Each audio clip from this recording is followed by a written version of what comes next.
Hi, I'm Ali Russell. I work for Ensono Digital as a .NET consultant, and I'm here today to talk to you about .NET Aspire. So, what is .NET Aspire? .NET Aspire is a set of initiatives, tools, and frameworks provided by Microsoft to help developers build cloud-based applications using .NET technologies on Azure. Why is .NET Aspire useful? We can break down why Aspire is useful into 5 main categories. 1. Cloud-ready architecture. So Aspire provides guidelines and resources for structuring applications so they're optimized for the cloud, meaning they can handle lots of users and data without slowing down. This includes how to organize your code, manage data, and set up services. 2. Integration with Azure services. Azure is a Microsoft platform, and .NET Aspire aligns closely with it. For example, it helps you easily connect your app to Azure SQL databases, Azure Functions for running bits of code, and Azure Cosmos database, a NoSQL database. 3. Best practices. Aspire promotes best practices for coding, which means cleaner, more readable, and more secure code.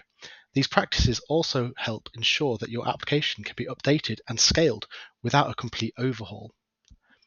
It provides sample projects and templates. Aspire often provides ready-made sample projects so you can start with a template instead of building everything from scratch. These samples show how to integrate Azure services, build APIs, and manage resources efficiently. And finally, DevOps integration. It encourages using DevOps, which is about automating testing, deployment, and updates. This ensures your application remains stable and lets you deploy new features faster without causing errors. How do we install .NET Aspire on our local machines? Firstly, we need to go to Microsoft's website. It has all of the instructions, and we're going to follow the instructions together. So we've made our way over to Microsoft's website for .NET Aspire. We've gone to the Setup and Tooling, and then we select the .NET CLI. We need to make sure we've met the criteria to have the Aspire, which is .NET 8, and then it is just a matter of 3 very simple commands. So firstly, we're just going to copy the first one, .NET Workday Update. We need to run this with extended privileges.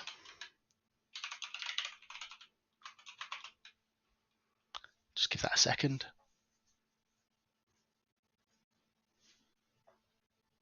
Whilst that's going, we'll just copy the next one. As you can see, we've installed that. Next command, we need to run with privileges again.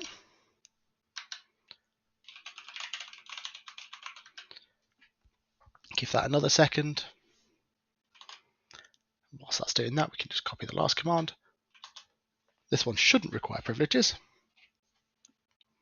There we go. We can see I already had Aspire installed, but it would have updated if I had needed it. And then the last one, just to validate, we can see we've got the latest Aspire. Finally, the good stuff. How do we at Ensono Digital use .NET Aspire? Firstly, we have a template with .NET Aspire already baked in. If you generate a project using the Stacks Web API template, which you may already have installed from NuGet, if not, we have documentation and a tutorial available on that too. Hopefully you can see the simple API we generated in a previous tutorial. Now we're going to have a look at how .NET Aspire integrates into the .NET framework. So here in the solution, we have the API, the test, and most importantly, the app host. This is the magic behind .NET Aspire. This is the orchestrator behind everything, and it is all controlled through this program CS.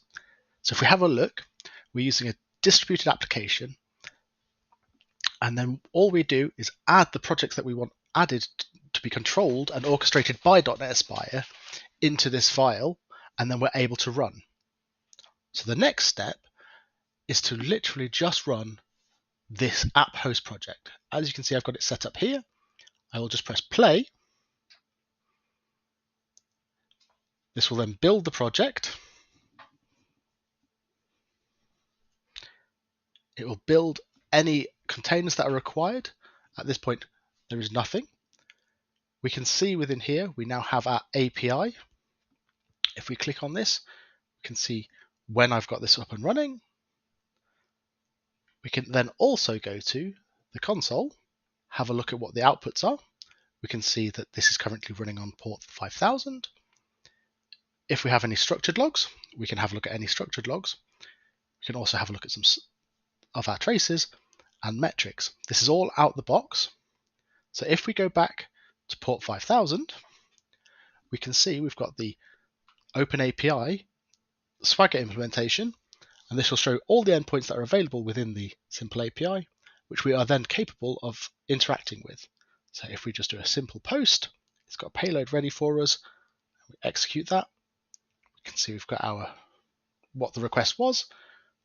We've got our response, which is a 201, nice and created.